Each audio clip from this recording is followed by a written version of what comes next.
Hey everyone, in this video I'll show you how to create a typing animation in Figma. You can do this manually for a happy path effect, use a plugin for speed, or even capture real-time keyboard input on paid plans. For the manual method, start by designing your search bar with a text layer and a search icon. Convert it into a component and create multiple variants, one with just placeholder text, then one for each additional letter until the full word appears. For a blinking cursor, make a vertical line component with two variants, on and off, and loop them using after delay triggers with smart-animate.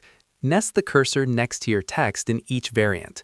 In prototype mode, connect the text variants in sequence using after delay triggers to simulate typing speed with instant or smart-animate transitions. For a faster workflow, use the Typist plugin. Select your text layer, run the plugin, set the typing speed and letter animation mode, and click Create Component. The plugin automatically generates all the necessary variants and after delay transitions.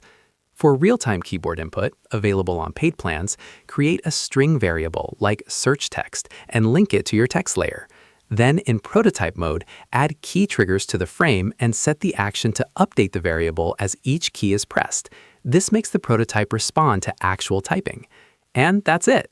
Whether you want a simple simulated typing animation or a fully interactive one, Figma gives you multiple ways to bring your text to life.